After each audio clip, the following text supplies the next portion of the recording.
Alors, j'espère que vous avez apprécié ce texte. Je vous invite à sortir une feuille, un papier, un carnet, de noter des notes, de prendre des notes sur les feuilles de messe. Elles sont pour vous, les feuilles jaunes, là. Il y a un petit carré pour ça. N'hésitez pas, voilà, de prendre des notes pour garder quelque chose de ce texte. Le texte que vous avez entendu, je pourrais y passer des heures. Le texte dit du jeune homme riche est absolument extraordinaire. Mais je vais essayer d'aller vite. La question qui est posée dans ce texte est celle-ci, et je vais essayer d'y répondre, ou en tout cas de vous entraîner pour vous à y répondre.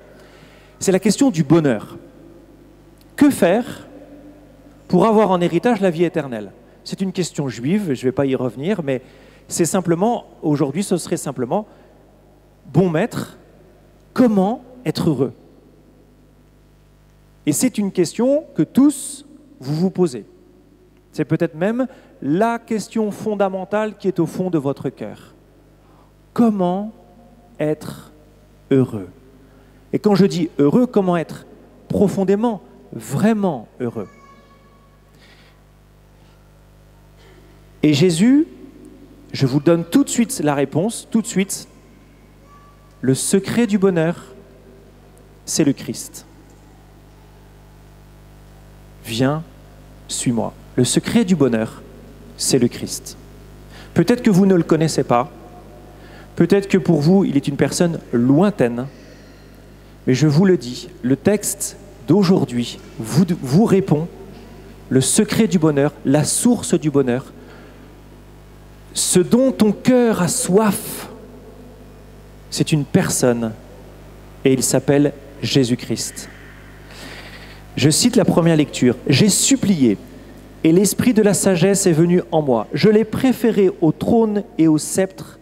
À côté d'elle, j'ai tenu pour rien la richesse. » Le succès, l'argent, la possession, le travail, toutes ces choses mondaines, bonnes par ailleurs, ne vous rendront jamais pleinement heureux.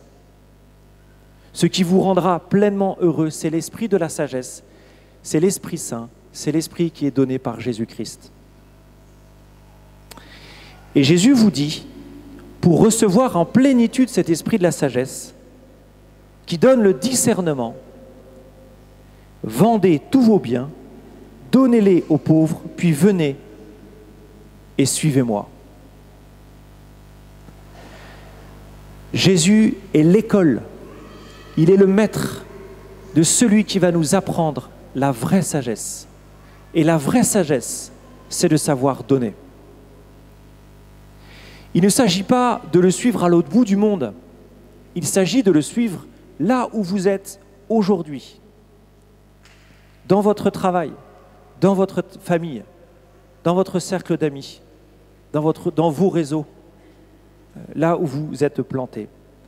Alors je vais commencer par les 3 conditions pour suivre Jésus à partir du texte que vous avez entendu. Les 3 conditions pour suivre Jésus. La première condition, et c'est sans doute la plus importante, c'est être certain de la bonté de Dieu. La première parole de Jésus dans le texte, à l'homme qui lui pose la question du bonheur, c'est « Personne n'est bon, sinon Dieu seul. » Et si nous sommes bons, si l'homme est bon, c'est parce qu'il a été créé à l'image et à la ressemblance de Dieu. Mais celui qui est bon, le seul qui est bon, la source de tout bien et de toute bonté, c'est Dieu seul. Et pour entrer dans la vie spirituelle, pour entrer dans cette suite du Christ, vous devez être capable de faire confiance à Dieu. Si vous ne lui faites pas confiance, si vous doutez de sa bonté, vous ne lui ferez jamais confiance. Et donc vous n'écouterez pas sa parole. Et si vous n'écoutez pas sa parole, vous ne la mettrez pas en pratique et vous ne recevrez pas l'esprit de la sagesse. Et je pose simplement la question, je vous pose la question, croyez-vous vraiment en la bonté de Dieu? Pourquoi cette question elle est importante? Parce que dans vos vies, vous avez peut-être été marqués par l'épreuve.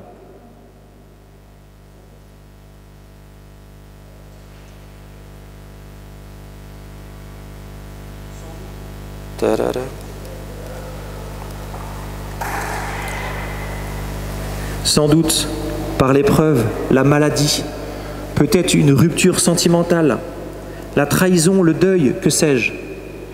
Et aujourd'hui, au fond de votre cœur, vous en voulez à Dieu. Vous mettez en question cette bonté de Dieu. Le deuxième obstacle à cette confiance, c'est que, au-delà de l'épreuve, quand vous regardez la croix, insidieusement, spontanément, vous vous dites, vous doutez. En fait, la croix est un obstacle parfois en la bonté, pour nous, de croire en la bonté de Dieu. Parce que lorsque nous regardons la croix, nous voyons un supplice et nous nous disons, qui est ce Dieu capable d'entraîner son Fils bien-aimé sur une croix et sur un sacrifice atroce? Qui est ce Dieu cruel pour avoir fait mourir son propre Fils dans ces conditions atroces? D'où vraiment Dieu est-il bon? Croyez-vous qu'il est bon? Jésus vous dit, Dieu seul est bon. La deuxième condition, c'est d'aimer les autres. La deuxième parole de Jésus à l'homme, c'est ne commets pas de meurtre, ne commets pas d'adultère, ne commets pas de vol, ne porte pas de faux témoignages, ne fais de tort à personne, honore ton père et ta mère. Pourquoi est-ce que Jésus parle de ces commandements?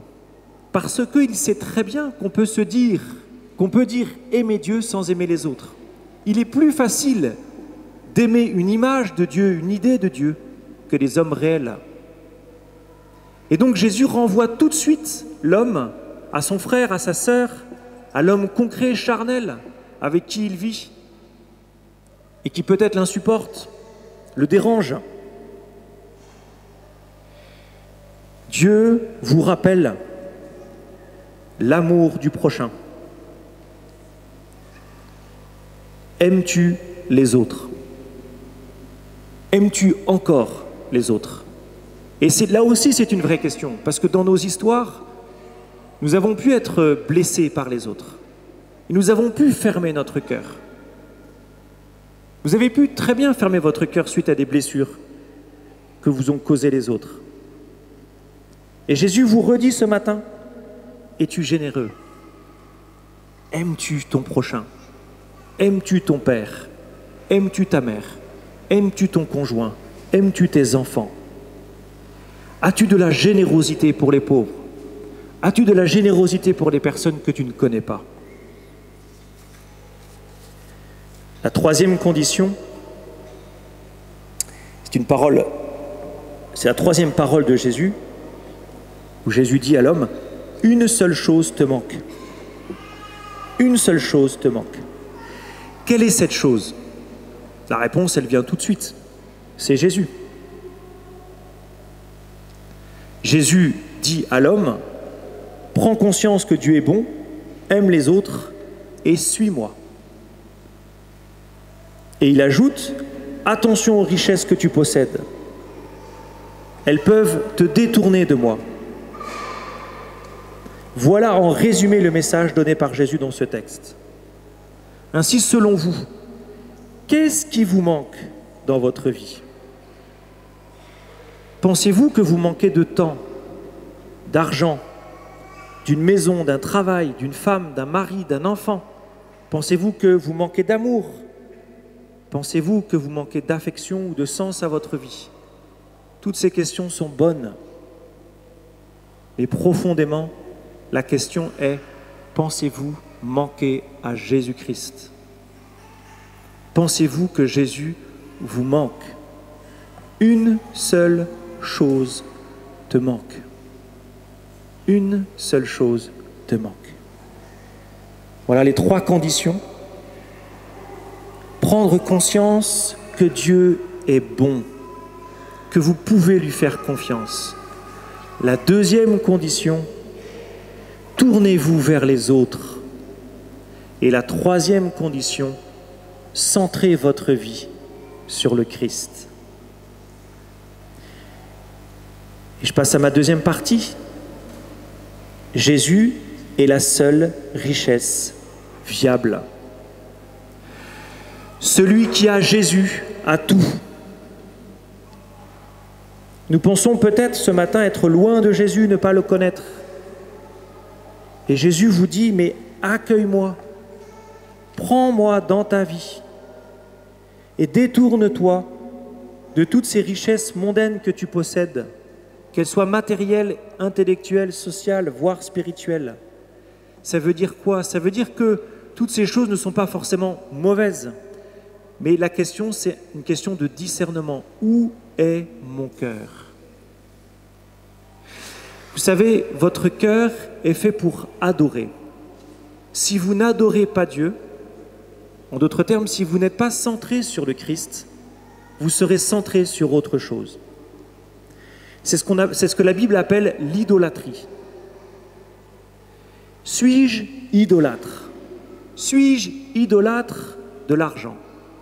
Suis-je idolâtre du temps? Suis-je idolâtre du confort? Suis-je idolâtre des vacances, du temps libre, etc., etc. Suis-je idolâtre de l'intelligence?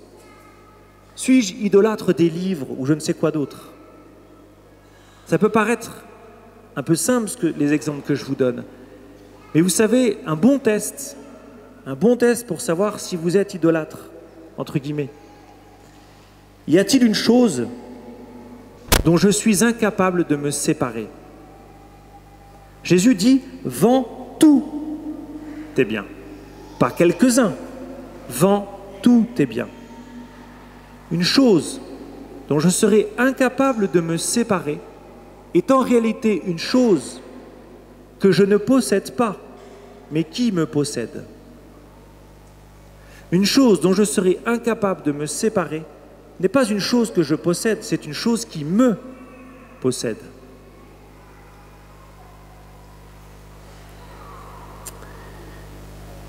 Enfin, et je terminerai par là, un des enjeux, enfin l'enjeu de ce texte, c'est, en accueillant le Christ dans ma vie, c'est de relativiser tout ce qui n'est pas Dieu, tout ce qui n'est pas le Christ. Et donc une question que je vous pose ce matin, c'est comment donner? Alors, je vous donne en teasing, mais tout à l'heure, on fait rarement des demandes d'argent. Enfin, on ne le fait pas tous les dimanches en tout cas. On le fait de temps en temps. Mais ce matin, on va demander de l'argent. Donc je vous le dis tout de suite, comme ça vous ne serez pas surpris à la fin de la messe. Mais l'argent est sans doute le test ultime de notre attachement à Dieu. Jésus parle, vous savez qu'un des thèmes dont Jésus parle le plus dans l'Évangile, c'est l'argent. Parce qu'il sait, et il le dit, que l'argent peut être un maître, qu'il est une idole facile. Et il le dit lui-même, on ne peut pas servir deux maîtres. On ne peut pas servir deux maîtres. Il n'y a pas d'entre-deux, il n'y a pas de zone grise. Et c'est pour ça que l'argent est un bon test pour savoir si nous sommes vraiment libres par rapport aux biens de ce monde. Et je vous propose, je ne sais pas quel est le terme exact, mais de réfléchir aux dons d'argent que vous faites, qui sont deux manières de donner. Est-ce que je donne par raison, ce qui est très bien, c'est-à-dire que je calcule dans mon budget, savoir combien je vais donner cette année ou ce mois-ci. Et puis, il y a une autre façon de donner qui est par, entre guillemets, par révélation. Tout d'un coup, je sens au fond de moi qu'il faut que je me débarrasse de telle ou telle chose. Et ce n'est plus seulement la raison qui me pousse à donner, mais c'est l'Esprit Saint. C'est mon cœur qui me dit « donne davantage ». Libère-toi de ceci ou de cela. Fais un acte symbolique. un peu comme Saint François, qui donne tout et qui finit nu devant son Père. Il y a parfois l'Esprit Saint qui nous pousse à poser un acte un peu fou, ce que j'appelle un don par, entre guillemets, révélation.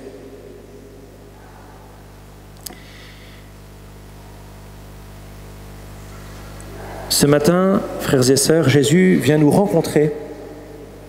Il vient à notre rencontre. Ce matin, Jésus vous attendait et il vous pose ces 3 questions. Penses-tu que Dieu est bon et que tu peux lui faire pleinement confiance? Aimes-tu les autres avec générosité? Sais-tu qu'il te manque une chose dans ta vie? Moi. Et vous pouvez recevoir ce regard du Christ qui vous aime. Frères et sœurs, il n'y a aucune malice en Jésus-Christ. Il sait que votre bonheur dépend de votre liberté. Liberté pour vous donner à lui, liberté pour vous libérer des biens matériels, intellectuels, spirituels. Une seule chose compte dans votre vie, Jésus-Christ. Allez-vous choisir Jésus, même si vous ne le connaissez pas pleinement, même si vous avez encore des doutes? Dans l'amen que vous allez donner au moment de la communion, pour ceux qui communieront, allez-vous dire un oui à Jésus-Christ? Allez-vous vendre tous vos biens et les donner? Allez-vous vous lever, venir à lui et le suivre?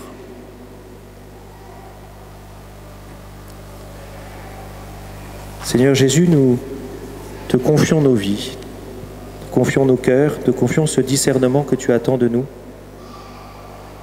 Donne-nous une lumière ce matin pour éclairer nos attachements, pour nous permettre ce discernement que tu attends de nous. Que nous soyons capables d'être vraiment libres par rapport à tout ce qui nous retient. Donne-nous de t'accueillir dans nos vies, afin que nous soyons pleinement heureux. Amen.